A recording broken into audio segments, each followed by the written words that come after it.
अस्सलाम वालेकुम एवरीवन, मैं हूं मोहम्मद तलहा और आप लोग देख रहे हैं तलाश फेस एकेडमी। आज फर्स्ट डे के लेक्चर की बारी है जिसमें हम chapter number 8 wave motion and sound को कंटिन्यू कर रहे हैं। और आज एक बहुत ही इंपॉर्टेंट टॉपिक है लॉन्ग क्वेश्चंस और न्यूमेरिकल्स के लिहाज से, और उसको हम कवर करेंगे। और उस टॉपिक का नाम है Doppler's effect.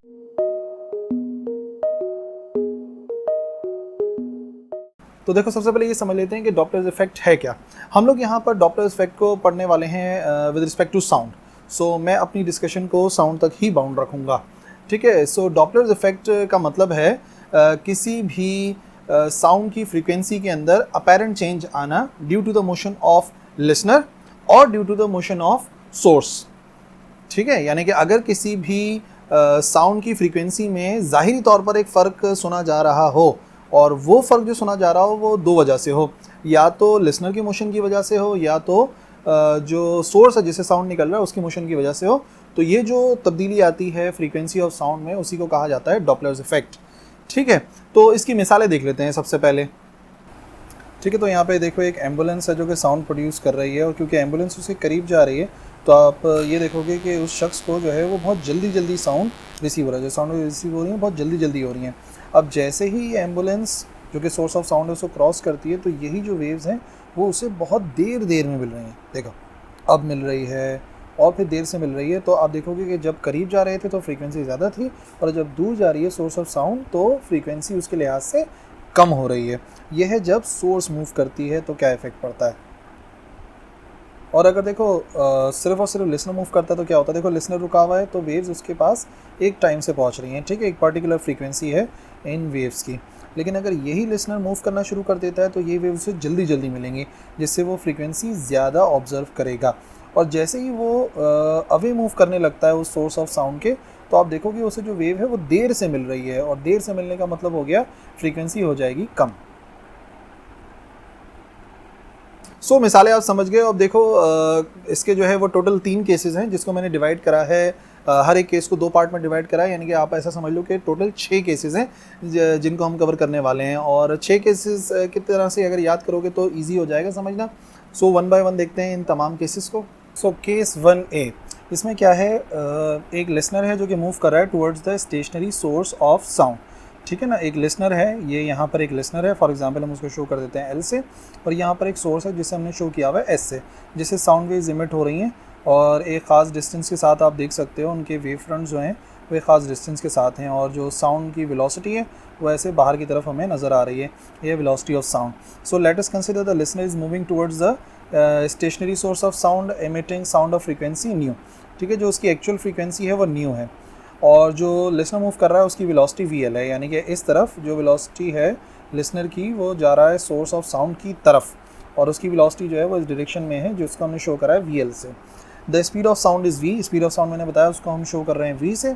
So in this case the apparent frequency heard by the listener is nu dash, जो अपेरेंट फ्रीक्वेंसी है उसको हम शो कर रहे हैं यहाँ पर न्यू डैश से, और आप F डैश से भी शो कर सकते हो, ठीक है। लेकिन यहाँ पर जो एक्चुअल इसका सिंबल है वो है न्यू, और अपेरेंट फ्रीक्वेंसी का हो जाएगा न्यू डैश।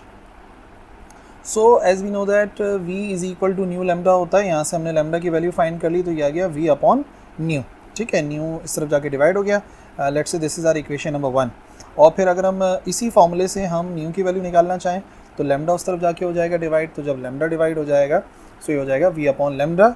ये जो फॉर्मूला आया है न्यू, जो कि कौन सी फ्रीक्वेंसी को शो कर रहा था, एक्चुअल फ्रीक्वेंसी को या रियल फ्रीक्वेंसी को। सो अगर रियल फ्रीक्वेंसी शो की जा रही है V अपॉन लैम्डा से, सो आगे हम देख लेते हैं जो रिलेटिव वेलोसिटी है of sound for the listener will be V plus VL। अब देखो, अगर तो लिसनर रुका हुआ था तो जो साउंड उसको मिलेगा वो मिलेगा V स्पीड के साथ, लेकिन अगर लिसनर ही करीब जा रहा है तो साउंड वेव्स उसे जल्दी मिलेंगी, जैसा कि मैंने आपको एग्जांपल में भी दिखाया था। कितनी जल्दी मिलेंगी तो वो डिपेंड करता है इस लिसनर की वेलोसिटी के ऊपर, जिसे हम किससे शो कर रहे हैं, जिसे हम शो कर रहे हैं VL से। सो जो अपेरेंट वेलोसिटी है, रिलेटिव वेलोसिटी है, वो हो जाएगी V प्लस VL। तो अगर relative velocity V plus VL है तो अपेरेंट फ्रीक्वेंसी क्या हो जाएगी, अपेरेंट फ्रीक्वेंसी न्यू डैश, जो कि मैं बता रहा था। ये अगर रियल फ्रीक्वेंसी का फॉर्मूला है तो अपेरेंट फ्रीक्वेंसी के लिए न्यू की जगह पे हम लिखेंगे न्यू डैश, V की जगह पे हम क्या लिखेंगे, V की जगह पे हम लिखेंगे V प्लस VL, क्योंकि रिलेटिव वेलोसिटी है और वेवलेंथ चेंज नहीं हो रही। याद रखो, लिसनर करीब जाए या दूर जाए उससे दो वेव्स के दरमियान का डिस्टेंस तो चेंज नहीं हो रहा ना, ये जो लेमडा है वो क्या रहेगा, वो कांस्टेंट रहेगा। सो हमने लिख दिया यहाँ पे nu dash is equal to V plus V L upon lambda. So ये जो लेमडा की वैल्यू है वी अपॉन न्यू जो कि इक्वेशन नंबर 1 में, इसको हम पुट कर देते हैं यहाँ पर लेमडा की जगह पर। सो ऊपर लिखा है वी प्लस वी एल और नीचे आ जाएगा वी अपॉन न्यू, और डिवाइड से मल्टीप्लाई में लेके जाएंगे तो ये न्यू ऊपर जाके हो जाएगा मल्टीप्लाई। सो हमारे पास फॉर्मूला बनेगा nu dash is equal to V plus V L upon V into nu, यानी कि जो अपेरेंट फ्रीक्वेंसी है वो बराबर होगी V plus V L, speed of sound जो है उसमें लिसनर की स्पीड ऐड होगी डिवाइड बाई वी, और फिर मल्टीप्लाई होगा अपेरेंट फ्रीक्वेंसी से। और इससे हमें साफ साफ नज़र आ रहा है जो अपेरेंट फ्रीक्वेंसी है वो ज़्यादा होगी। देखो कैसे ज़्यादा होगी, यहाँ पे न्यूमरेटर बड़ी वैल्यू है और डिनोमिनेटर एक छोटी वैल्यू है, यानी कि एक बड़ी वैल्यू छोटी वैल्यू से डिवाइड हो रही है, तो यकीनन आंसर ग्रेटर देन 1 आएगा। अगर आंसर ग्रेटर देन 1 आएगा तो वो इस एक्चुअल फ्रीक्वेंसी से जब मल्टीप्लाई होगा तो अपने आप हमारी अपेरेंट फ्रीक्वेंसी का आंसर क्या आ जाएगा, ज़्यादा आ जाएगा। सो न्यूमरेटर बड़ा है, डिनोमिनेटर छोटा है, बड़ा आंसर आएगा, 1 से बड़ा होगा और न्यू से मल्टीप्लाई होकर न्यू डैश का आंसर ज़्यादा आएगा एक्चुअल फ्रीक्वेंसी के लिहाज से। केस 1B, ठीक है ना, वही जो मैं कह रहा था, मैंने 6 पार्ट में डिवाइड करा है, तो ये केस 1B है, जबकि लिसनर मूव कर रहा है away from the stationary source of sound. इस मरतबा लिसनर अवे मूव कर रहा है, कंसिडरेशन बिल्कुल सेम है, लेकिन सिर्फ हमारी एग्जाम्पल का डिफरेंस आ गया। वही सोर्स ऑफ साउंड है, वही साउंड एमिट हो रहा है, लेकिन अब जो लिसनर है वो उससे दूर जा रहा है और उसकी वेलोसिटी अभी भी उतनी ही है VL, जैसा कि हमारे केस 1A में थी। सो दोबारा से वही काम करेंगे, हमें पता है V बराबर होता है न्यू लेमडा के, तो लेमडा बराबर आ जाएगा V अपॉन न्यू के। Let's say this is our equation number 2, और फिर इसी से हम फॉर्मूला अप्लाई फाइंड करेंगे फॉर रियल फ्रीक्वेंसी, तो आ जाएगा V अपॉन लेमडा। ये तो हमें रियल फ्रीक्वेंसी मिल रही है। अब जो रिलेटिव वेलोसिटी ऑफ साउंड है वो ज़्यादा नहीं होगी, कम होगी, साउंड उसे देर से मिलेगा, क्योंकि लिसनर खुद दूर दूर जा रहा है सोर्स ऑफ साउंड से, तो वेव्स उसे देर में मिलेंगी। तो जो रिलेटिव वेलोसिटी होगी वो हो जाएगी V minus V L. 1A में थी V प्लस वी एल और इसमें हो जाएगी V माइनस वी एल। और अपेरेंट फ्रीक्वेंसी का फॉर्मूला जब इसी से बनाएंगे तो न्यू की जगह पे आ जाएगा न्यू डैश, V की जगह पे आ जाएगी रिलेटिव वेलोसिटी, और वो क्या है, वो है V minus V L. Lambda अपनी जगह पर, और लेमडा की वैल्यू हम यहाँ पे ऑलरेडी पहले से फाइंड कर चुके हैं और यहाँ पे हम पुट करेंगे लेमडा की value from equation number 2। So lambda की जगह पे क्या आ जाएगा, V अपॉन न्यू, यहाँ पे आ गया V अपॉन न्यू। फिर मैंने बताया डिवाइड से मल्टीप्लाई में लेके जाएंगे तो ये आंसर आ जाएगा, न्यू डैश बराबर आएगा V minus we L upon V, और मल्टीप्लाई में लिखा हुआ है न्यू। और इस एक्सप्रेशन से क्या बात साबित हो रही है, इस एक्सप्रेशन से बात साबित हो रही है जो अपेरेंट फ्रीक्वेंसी है वो एक्चुअल फ्रीक्वेंसी से कुछ कम होगी। अच्छा, क्यों कम होगी, क्योंकि यहाँ पे न्यूमरेटर एक छोटी वैल्यू है, डिनोमिनेटर एक बड़ी वैल्यू है, यानी कि पूरा जो ब्रैकेट को सॉल्व करेंगे तो आंसर 1 से छोटा आएगा, और वही छोटा आंसर जब न्यू से मल्टीप्लाई होगा तो अपने आप हमारे न्यू डैश का आंसर क्या आएगा, ज़्यादा आएगा विद रिस्पेक्ट टू न्यू। तो याद रखो, और मैंने एग्जाम्पल में भी दिखाया था, अपेरेंट फ्रीक्वेंसी कम हो जाती है जब लिसनर सोर्स से दूर जाता है। सो केस 2A, अच्छा जितने केस 2A और B हैं इसके अंदर सोर्स ऑफ साउंड मूव करेगी। So when source of sound moves towards the stationary listener, इस मरतबा लिसनर स्टेशनरी है, सुनने वाला रुका हुआ है, और सोर्स ऑफ साउंड मूव कर रही है। बिल्कुल वही केस है जो कि मैंने आपको एम्बुलेंस वाला समझाया है। Late us consider a source of sound moving with velocity VS। इस मरतबा जो सोर्स ऑफ साउंड की स्पीड है वो है VS, और वो मूव कर रही है towards the stationary listener, listener की तरफ जा रही है, लाइक एम्बुलेंस करीब आ रही है लिसनर के। The wave crest detected by the listener are close together, close होंगे because the source is moving in the direction of outgoing wave, resulting the shorting of wavelength. Wavelength short हो जाएगी, और इसी वजह से हम ये देखेंगे कि जो वेव क्रस्ट है वो उसे जल्दी जल्दी मिलेगी, वो जो लिसनर होगा। देखो ऐसा कुछ केस होगा, क्योंकि सोर्स खुद मूव कर रही है यहाँ पर, तो आप देखोगे कि जो वेव फ्रंट्स मिल रहे हैं, वेव क्रस्ट मिल रहे हैं, वो उसे जल्दी जल्दी मिलेंगे, ठीक है ना। तो आप ये देख रहे हो कि यहाँ पर जो वेवलेंथ है वो शॉर्ट हो गई है, इधर वेवलेंथ ज़्यादा है, यानी कि दो वेव्स का दरमियान का फासला ज़्यादा है, और यहाँ पे दोनों वेव्स के दरमियान का फासला जो है कम है, ठीक है ना। तो वेवलेंथ कम हो जाएगी, जबकि लिसनर की वेलोसिटी इस मरतबा 0 है, बाकी सारी कंसिडरेशन वही है। So as we know that V बराबर होता है न्यू लेमडा के, लेमडा बराबर आ जाएगा V अपॉन न्यू के, ऑलरेडी हम फाइंड कर चुके हैं। सो रियल फ्रीक्वेंसी फाइंड करनी है तो इसी फॉर्मूले से रियल फ्रीक्वेंसी आ जाएगी V अपॉन लेमडा, और ये हो जाएगी हमारी इक्वेशन नंबर 1। अच्छा जी, अब ये बात याद रखो, during each vibration source travels a distance equal to the VS upon V, ठीक है, सॉरी। अब ये बात याद रखो कि हर वाइब्रेशन के अंदर जो सोर्स ट्रैवल करेगी वो डिस्टेंस ट्रैवल करेगी equal to VS upon nu.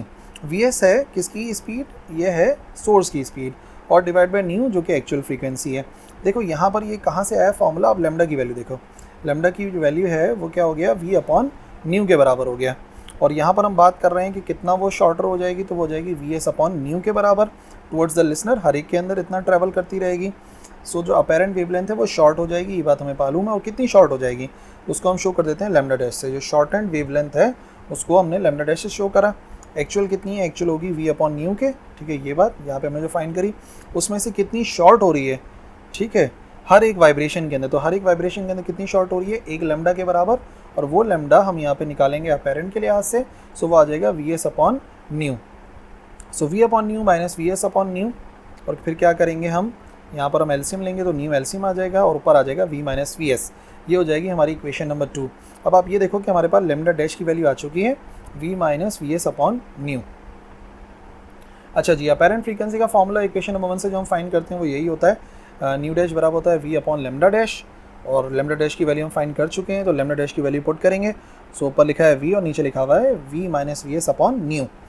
अच्छा जी, वही डिवाइड से मल्टीप्लाई में चेंज करेंगे तो ये हो जाएगा V divide by V minus V S और मल्टीप्लाई में आ गया न्यू, ठीक है। और इस एक्सप्रेशन से क्या बात साबित हो रही है कि जो अपेरेंट फ्रीक्वेंसी है वो ज़्यादा होगी एक्चुअल या रियल फ्रीक्वेंसी से। क्यों, क्योंकि फिर वही बात है, न्यूमरेटर में से कुछ माइनस नहीं हो रहा, डिनोमिनेटर में से कुछ माइनस हो रहा है, ऊपर वाली वैल्यू बड़ी नीचे वाली वैल्यू छोटी, यानी कि आंसर ग्रेटर देन 1 आएगा। और जब आंसर ग्रेटर देन 1 आएगा तो आप देखोगे कि जब वो ग्रेटर देन 1 आंसर मल्टीप्लाई होगा न्यू से, तो अपने आप न्यू डैश का आंसर न्यू से ज़्यादा ही आएगा। ये है हमारा case 2A। Now case 2B देखते हैं, जिसमें सोर्स मूव करेगी away from the stationary listener. So 2A अगर जहन में है तो बिल्कुल वही कंसिडरेशन है, लेकिन फ़र्क सिर्फ क्या आएगा, जो सोर्स है वो अवे जा रही है। देख लो, पहले शॉर्टर वेवलेंथ मिल रही थी, अब वेवलेंथ ज़्यादा मिलेगी उस लिसनर को, वेव देर देर में पहुँचेंगी, वेवलेंथ बढ़ जाएगी उस लिसनर के लिए। फिर वही बात है, v बराबर होता है न्यू लैम्डा के, लैम्डा की वैल्यू निकाल ली, लैम्डा हो गया v अपॉन न्यू, और ये है distance occupied by one wave. Lambda का मतलब ये होता है ना कि एक वेव कितना डिस्टेंस ऑक्यूपाई कर रही है। सो हमने वहाँ पे लिख दिया v upon new, and new की वैल्यू इसी फॉर्मूले से फाइंड करते हैं हमेशा। सो वो आ जाएगा v अपॉन लैम्डा के, लेकिन ये कौन सी फ्रीक्वेंसी है, ये रियल फ्रीक्वेंसी है। Let's say our equation number 1। अच्छा, during each vibration source travel a distance, source कितना डिस्टेंस ट्रैवल करी है हर एक वाइब्रेशन के अंदर, v अपॉन न्यू के बराबर। सो यहाँ पर क्या हो जाएगा, वी एस अपॉन न्यू, क्योंकि सोर्स की स्पीड पर भी डिपेंड करेगा कि सोर्स की स्पीड कितनी है, तो वो आ जाएगा V S upon new away from the listener. यानी कि जो अपेरेंट वेवलेंथ होगी वो बड़ी भी होगी, जो कि आपको नज़र भी आ रहा है। सो जो अपेरेंट वेवलेंथ है लैम्डा डैश, वो हम कैसे कर सकते हैं, actual lambda v upon new इसमें प्लस कर देंगे, जो कि चेंज आ रहा है, जो कि बढ़ रहा है V S upon nu. So आ जाएगा V upon nu plus V S upon nu, LCM लेंगे, ये आ जाएगा v plus V S upon nu. Let's say this is our equation number 2। Apparent frequency उसी फॉर्मूले से आएगी, न्यू डैश बराबर है v अपॉन लैम्डा डैश, और हम क्या करेंगे, लैम्डा डैश की वैल्यू यहाँ पुट कर देंगे, तो ये आ जाएगा v upon V plus V S upon nu, और डिवाइड से मल्टीप्लाई में लेके जाएंगे तो न्यू ऊपर चला जाएगा, ये हो जाएगा v upon V plus V S multiply by nu. और क्या साबित हुआ इस एक्सप्रेशन से, जो अपेरेंट फ्रीक्वेंसी है वो कम होगी रियल फ्रीक्वेंसी के लिहाज से। कैसे, दोबारा वही बात, यहाँ पर जब आंसर आएगा छोटी वैल्यू बड़ी वैल्यू से डिवाइड हो रही है, आंसर हमेशा छोटा आएगा, 1 से छोटा आएगा आंसर, और जब वो न्यू से मल्टीप्लाई होगा तो अपने आप न्यू डैश का आंसर भी छोटा हो जाएगा। नाउ केस 3A देख लेते हैं, ड्राइव नहीं करना है इसे, सिर्फ समझना है, दोनों मूव करेंगे। When both source of sound and listener move towards each other, दोनों एक दूसरे की तरफ मूव करेंगे। तो देखो दोनों जो हमारे पास A वाले केसेस से ऐड हो जाएंगे, केस 1A ऐड हो जाएगा, केस 2A ऐड हो जाएगा। केस 1A में हमने सीखा था कि लिसनर के करीब जाने की वजह से साउंड की स्पीड बढ़ जाती है v प्लस वी एल, और हमने पढ़ा था केस 2A के अंदर कि जो वेवलेंथ है वो शॉर्ट हो जाती है, तो फिर उससे हमने आंसर निकाला था v माइनस वी एस। तो उन दोनों को अगर एक साथ काम करेंगे तो हमारे पास एक एक्सप्रेशन आएगा, nu dash is equal to V plus V L divide by V minus V S into nu. Derive नहीं करना है इस वाले केस को, लेकिन समझना है, और अगर ड्राइव करना भी हो तो दोनों केसेस को हमें कंबाइन करना पड़ेगा, केस 1A को और 2A को। अच्छा जी, इस एक्सप्रेशन से क्या बात साबित हुई कि जो अपेरेंट फ्रीक्वेंसी है उसमें रैपिड इंक्रीज आएगा। क्यों आएगा, क्योंकि ऊपर वाली वैल्यू में कुछ ऐड हो रहा है, नीचे वाली वैल्यू में कुछ सब्ट्रैक्ट हो रहा है, यानी कि ऊपर वाली वैल्यू नीचे वाली वैल्यू से काफ़ी बड़ी होगी, और जब बड़ी वैल्यू न्यू से मल्टीप्लाई होगी तो अपने आप न्यू डैश का आंसर बड़ा ही आएगा। इसी तरीके से केस 3B, जिसमें बोथ सोर्स ऑफ साउंड और लिसनर मूव कर रहे हैं अवे फ्रॉम ईच अदर। सो इस केस में दोनों B वाले केसेस ऐड होंगे, 1B और 2B। सो ऊपर आ जाएगा v माइनस वी एल और नीचे आ जाएगा v plus V S into new. ऊपर वाली वैल्यू बहुत छोटी, नीचे वाली वैल्यू बहुत बड़ी, आंसर अच्छा खासा छोटा आएगा और वो छोटा आंसर जब न्यू से मल्टीप्लाई होगा तो न्यू डैश का आंसर कम आएगा, यानी कि इसमें अपेरेंट फ्रीक्वेंसी रैपिडली डिक्रीज हो जाएगी। That's it. आई होप समझ में आ गया होगा। कोई भी कन्फ्यूजन है अगर डॉपलर इफेक्ट से रिलेटेड तो आप बिल्कुल कमेंट सेक्शन में लिख सकते हो, मैं इंशाल्लाह रिप्लाई करूँगा। और भी कोई प्रॉब्लम है तो आप लिख सकते हो। ठीक है, इस लेक्चर के लिए इतना ही, अगले लेक्चर मिलेंगे। अल्लाह हाफ़िज़।